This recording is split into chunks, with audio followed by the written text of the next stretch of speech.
Tonight, swings and roundabouts as Labor retains Dunley, putting Jody Bellier on the highway to Canberra.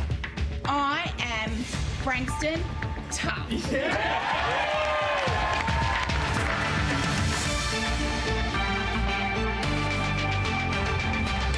Also tonight, help from above. Humanitarian aid airdropped into Gaza amid fresh hopes of a ceasefire. Separated at birth, Georgia's lost children searching for their families years later. And celebration mixed with commemoration at the annual Mardi Gras parade.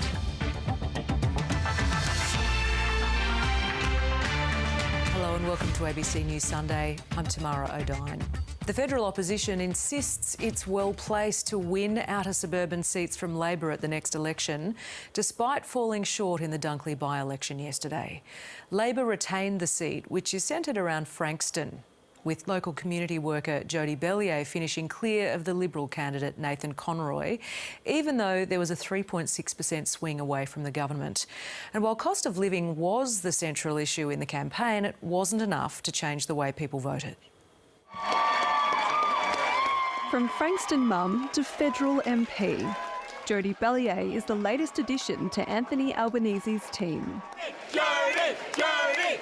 I spoke to him a short time ago and I am now officially the second most important Jody in Albo.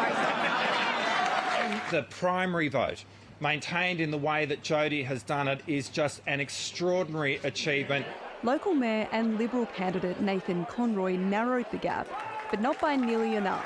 In the next election, we are coming for Albanese and his government. And chose to focus on the brighter side of the by-election battle.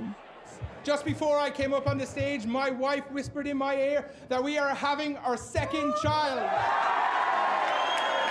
The party picked up votes from One Nation and the United Australia Party, which didn't stand candidates. The people of Dunley have sent Anthony Albanese a really strong message. And it's not happy birthday. Outer suburban seats, like here in Dunley, are the ones the coalition need to win to find a path to victory at the next election. Opposition leader Peter Dutton wanted to make this by-election a referendum on the cost of living. But with Labor's primary vote slightly up, it's being seen as vindication for its Stage 3 tax cuts. I did it. Well done. Thank you. With Dunley safely back in Labor hands, the Prime Minister's focus remains on the one issue that dominated the campaign. And on cost of living, we'll continue to look for what measures we can put in place to take pressure off cost of living without putting pressure on inflation. The Liberal Party loss will trigger some self-reflection about its policy agenda. Do you need now to start releasing more policy alternatives? Of course, and that's what we will do. The by-election was held after the death of former MP Peter Murphy from cancer last year. Embracing Ms Murphy's husband Rod Glover, Jody Bellier has vowed to build on her legacy and fight for her electorate in Canberra. Because I am Frankston tough. Brit Awards, ABC News, Frankston. No change on the electoral map, but the result could offer insight into how the next federal election might play out. Here's the ABC's national political lead, David Spears. Liberals insist they're happy. The official line is this was a very good result. And it's true, this result, in line with the average by-election swing, was better than the party's done for some time in Victoria. But the reality is the Liberals lost again, despite this being a by-election, when voters often give governments a kick in the shins.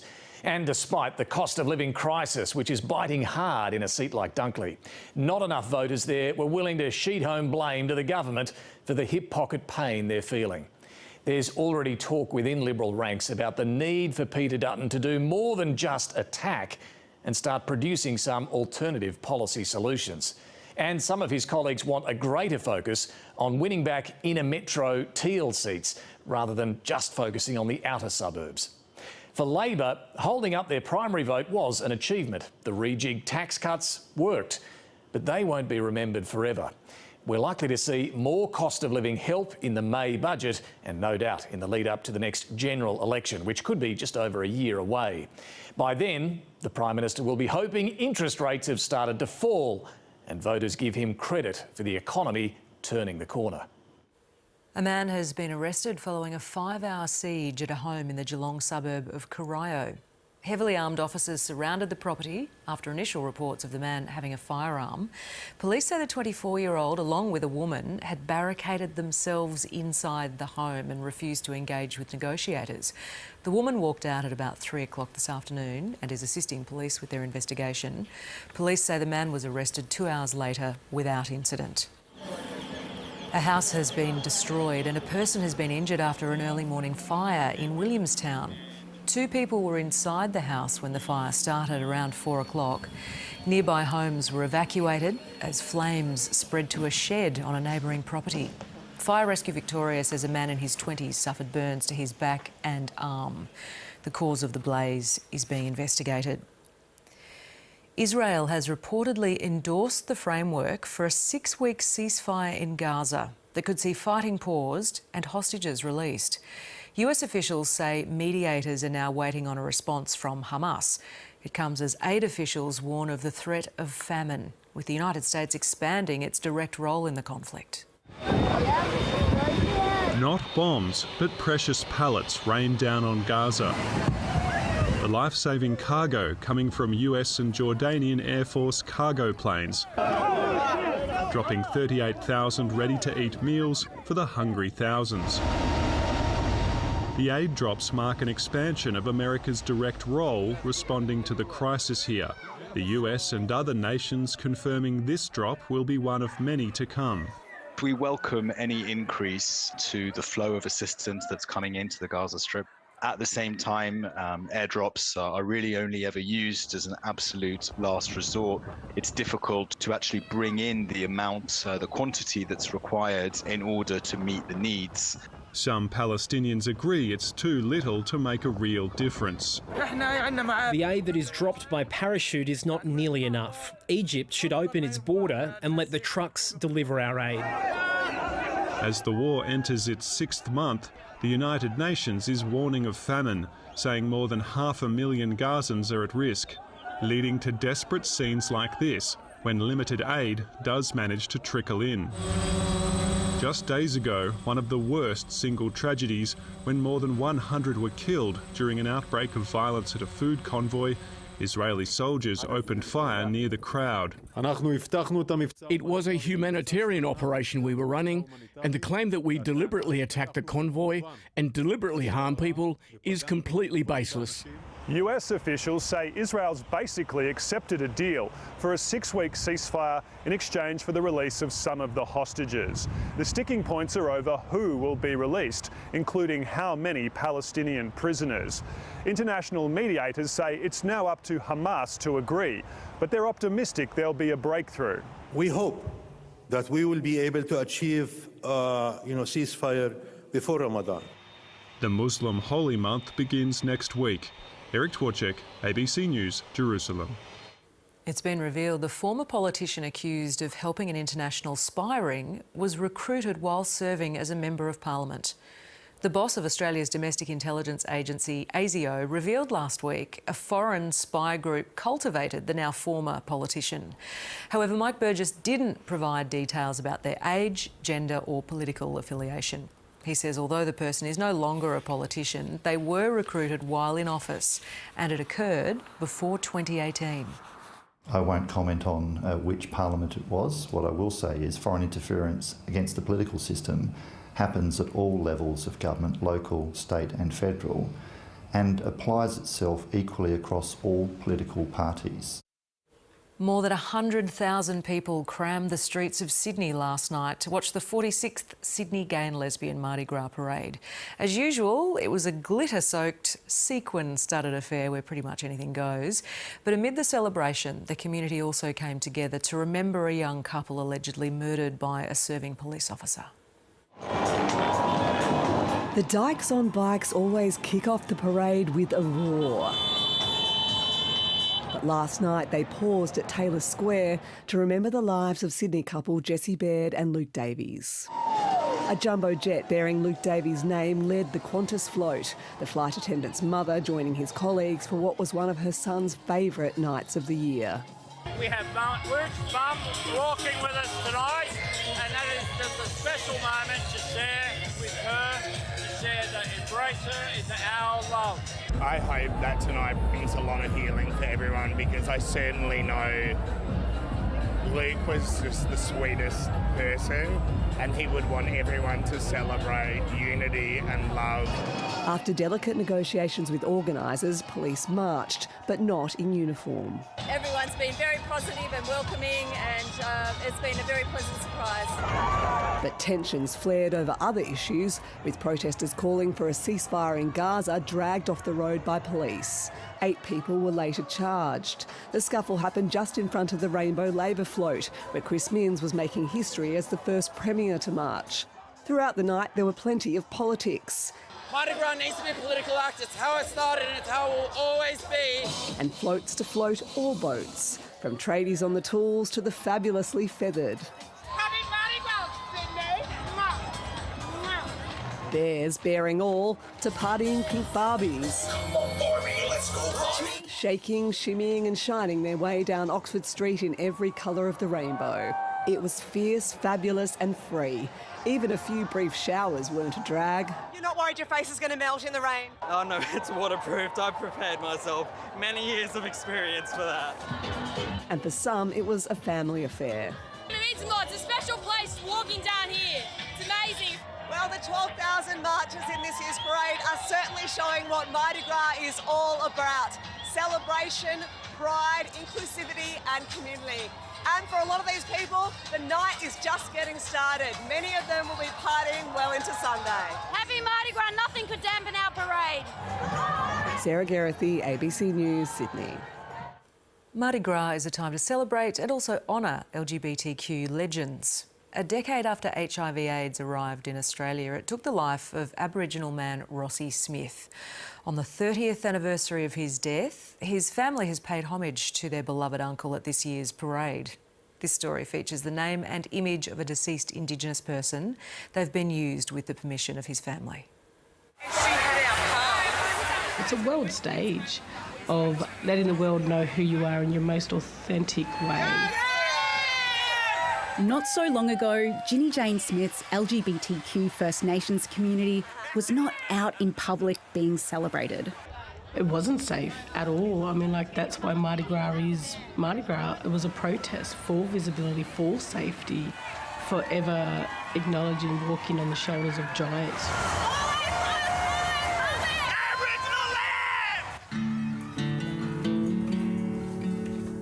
Walawani, my name is Ginny Jane Smith.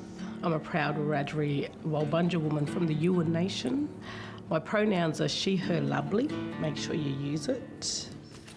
Ginny Jane works at ACON, New South Wales' leading HIV and LGBTQ+ health organisation. A career driven by the memory of her uncle Rossi Smith. The strongest memory of Uncle Rossi would have to be the way that he would love on us. But then he pulled back from love on us. He pulled back from, the big sloppy kisses and cuddles that he would do, which, I hope I don't cry. I think I'm gonna. I didn't understand it. Rossi Smith contracted HIV between the late 80s and early 90s. He died in Sydney in 1994.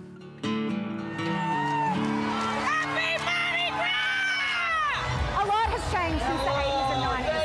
But Ginny Jane Smith keeps the memory of her uncle Rossi close, right here on Sydney's Oxford Street, where queerness is celebrated on a national scale and the word shame has been replaced with pride.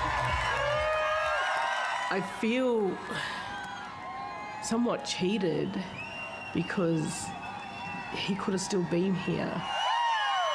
He's with me every time I'm marching because, I'd do it for him.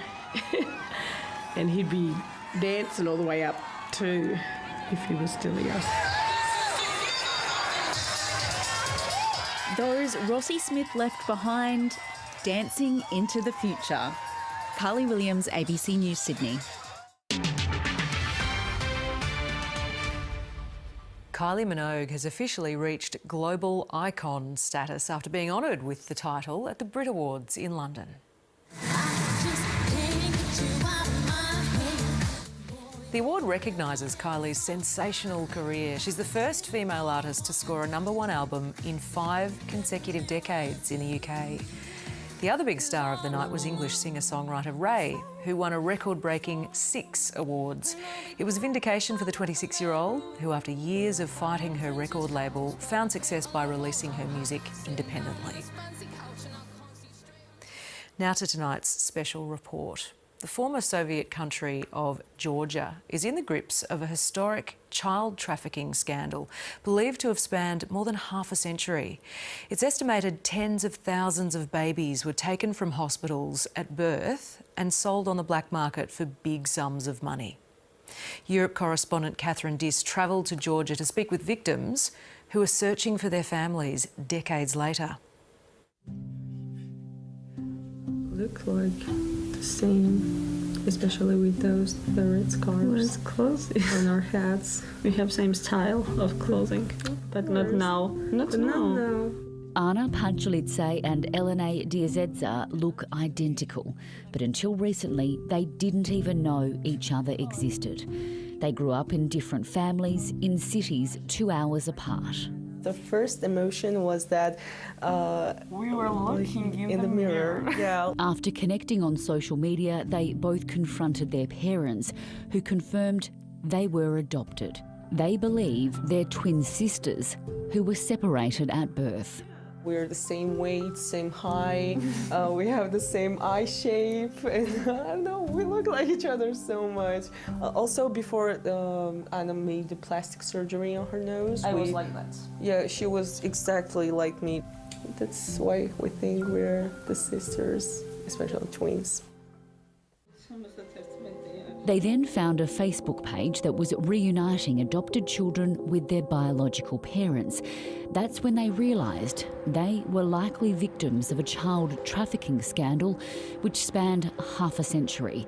We found out that it was systemic, and we found out that there are more than 100,000 children stolen in Georgia's hospitals.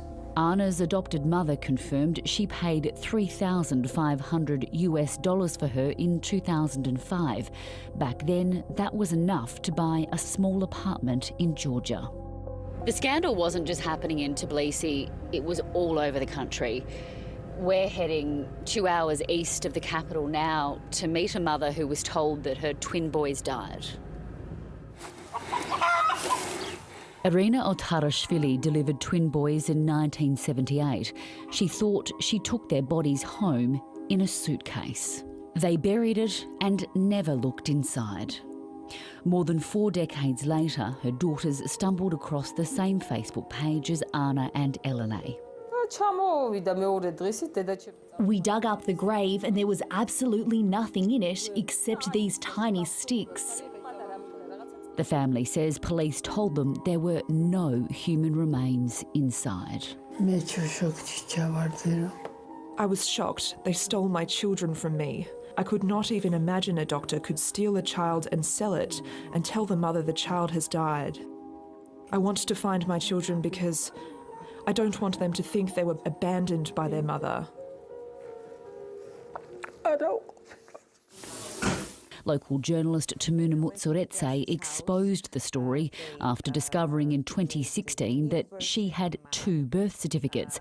She later found out she too had been adopted. We believe that in this crime organization, there were people involved from the taxi driver to the people from government. She set up the Facebook page, which has reunited 700 families.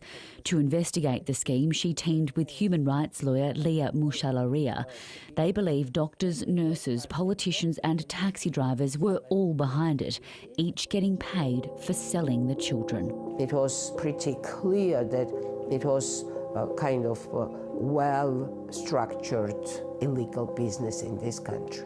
Leah is bringing civil cases to Georgian courts to try and change laws to make it easier for adopted children to find their biological parents. The Georgian government didn't respond to the ABC's questions. I don't know what you think. Anna and Elena want to find their biological parents. We want to know who are we? Who are our parents? Are we like our mother or father? They're taking a test to confirm they share DNA. Are you nervous? Yes. We're so nervous, but I think we're the 100% the twin sisters. I don't know, we have the feeling that we know each other for all our lives. For now, they're just catching up on lost time. Catherine Diss, ABC News, Georgia. To sport now, and at the first test in Wellington, spinner Nathan Lyon took 10 wickets for the match as Australia defeated New Zealand by 172 runs. Chasing 369 for victory, the Black Caps offered little resistance on day 4. Australia now has a 1-0 lead in the 2-test series. He's a swing at that. It's been 31 years since New Zealand has beaten Australia in a test at home, and the wait continues. And Australia have won it quite convincingly in the end. Had some success against them over the years in Test cricket, and great to get a great start here. A pitch that had started the game as a pace bowler's dream turned into a nightmare for batters facing Nathan Lyon. Head on the pads and gone. The veteran spinner finished with a match haul of 10 wickets for the 5th time in his career. And that one will not go far enough. I already told him today he retires. I'm definitely giving up the captaincy because it makes my life a hell of a lot easier. He's always under pressure in the 4th innings and he always seems to stand up and perform, so yeah, he bowled beautifully. Green was named man of the match for his career best knock in the 1st innings. He was amazing. He was really the difference in the end. You look at the trend of the game. I think the next highest score was about 50 or 60, and he's obviously put on 170 odd, not out. After letting opportunities slip in this test, New Zealand is optimistic that it can level the series. We'll reflect on this, we'll debrief it and obviously move to a different ground, different surface, a ground that we've had a lot of success at. The second and final test starts on Friday in Christchurch. Duncan Huntsdale, ABC News. Australian tennis player Alex de Minaur has won the Mexican Open for the 2nd year in a row. The world number 9 defeated Norway's Casper Ruud 6-4, 6-4 in the final. It's the 8th ATP title for the 25-year-old and his first tournament win since his triumph in the same event last year. Carlton fans turned out in droves today to get a final look at their side before the team heads north for their opening game of the 2024 AFL season. It is an earlier start to the year than usual for the league, but for Blues fans, it can't come soon enough. There's anticipation in the air at Princes Park. Almost 30 years since Carlton's last premiership and an agonising defeat in last year's preliminary final, Blues fans could be forgiven for their impatience and high hopes ahead of opening round. There's part of it that we're going to embrace. You can't sort of avoid and pretend it's not there. The first challenge, a preliminary final rematch against Brisbane at the Gabba, forcing the Blues to relive the chance they let slip. Obviously returning to the scene of the crime in a way. We want to go there, maybe rectify how we lost last year and just try, see how we match against one of the best teams in the comp. Entering his 3rd season at the helm, Michael Voss's influence over the group is clear. Just his connection and his care towards his players and just everyone at the club actually has been amazing, and he's just brought a presence. Question marks remain over when the Blues will be able to field their best 22. Midfielder Sam Walsh missing from the main training session today, while Jacob Wiedering is still a number of weeks away. No such problems at Brisbane, heading into the season with a relatively clean bill of health. Co-captain Lachie Neale recovering from groin surgery in time for Friday night. The dual Brownlow medalist laser focused on what he wants out of the year. The only thing on my mind is a premiership. Yeah, I don't think I'll be getting a 3rd. 2's enough, I reckon. Just a premiership medallion will be enough for me. Meanwhile, St Kilda's Jimmy Webster is facing a long stint on the sidelines following this high hit on North Melbourne's Jai Simpkin in today's practice match. The Roos co-captain now in doubt for the club's round 1 clash against the Giants in just under 2 weeks' time. Erin Martisigovetere, ABC News. The NRL season is officially underway after rugby league rolled into Las Vegas for the first time in the sport's long history. The Sea Eagles and the Roosters started their campaigns with wins, with the Code's American adventure only just beginning. The winds were howling, the skies threatening. The fans came in a trickle and then with a roar. Hey, no problems. Come on! Vegas! Hello, Sydney. Go Rabbitohs! 40-0, 40-0, 40-0! Rugby League's moment in the City of Sin had arrived. Let's go. NRL USA, baby. So we are going to do it big time here in Vegas, and it's the best. And we just love you guys. You've accepted us. We've Go, man, shut up! Oh, bring back the biff! I think the Yanks will love it, but it'll take a while for them just to get used to the game, you know, because they're stop, start, where our games just flood out for the 80 minutes. They were well and truly outnumbered, but there were a few Americans in the mix. It's exciting and fun to watch. Watching the guys, you know, it's so different to the NFL. It's all year this year, definitely. I'm hoping the Broncos get a lot of tries and kick a lot of goals. I'm expecting good rugby live. More than 40,000 fans were in the stands for the historic double-header, but the NRL's dreaming bigger than that. I think if we can make it here, it could be worth tens, if not hundreds of millions of dollars for the game. Cue this young star to shine in the bright lights of Vegas. But it was the Roosters who prevailed over last year's grand finalists, 20-10. The clash wasn't without controversy, a racial complaint made by Ezra Mam against Spencer Lanu. I haven't heard it. The incident goes on report. Game will be dealt with after.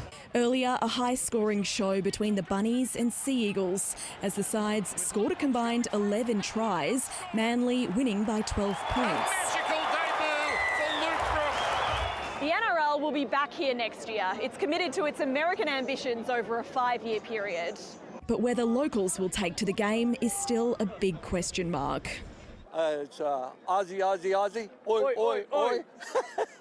Emily Gramens, ABC News, Las Vegas. To the weather now, and it was cool overnight with most temperatures ranging between 7 and 11 degrees. The coldest places to be were Mount Hotham and Mount Baw. 3 was the low there. It was cloudy over the south this morning with a few light showers on and south of the ranges and dry and sunny in the north. Maximum temperatures were 2 to 4 degrees below average, Today's hotspot was Albury, where it got to 30. Here in Melbourne, we hit our high of 20.9 degrees at 3:10 this afternoon. It's 18 degrees outside now. Interstate today, it was mostly sunny in Sydney. Brisbane and Perth had a few showers. Darwin had storms. It was sunny in Adelaide and windy and wet in Hobart. The satellite image is showing extensive areas of convective cloud over the NT and northern WA and cloud right through the middle to northeastern New South Wales and southern Queensland. There's currently a thick band of cloud covering eastern Tasmania. A high west of Tassie is directing a southerly airflow over Victoria. Those winds will turn southeasterly tomorrow and then become warmer from Tuesday. There'll be a few showers and storms over much of WA, the NT and far north Queensland tomorrow. Showers and storms will intensify in northeastern New South Wales and southeast Queensland, and western Tassie will see a few showers too.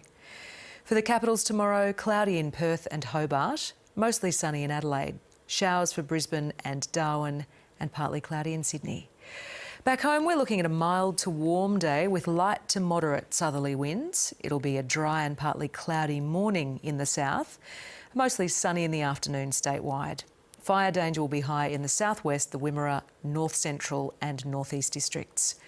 On the bay, 15 to 20 knot southerly winds will drop back to 10 to 15 knots by the evening and waves will get to 1.5 metres at most. Monday in Melbourne will be partly cloudy with a top of 21, down to 13 degrees tonight. Beyond tomorrow, things start to heat up again. Hot and sunny on Tuesday with a top of 32. Wednesday, partly cloudy, 30. Thursday, becoming sunny in the afternoon, a bit cooler, 25. Mostly sunny on Friday, 29. Then a very hot and sunny Saturday, 37 degrees. And next Sunday at this stage is looking partly cloudy with a top of 30. That's it for this evening's bulletin. From the news team for the moment, good night.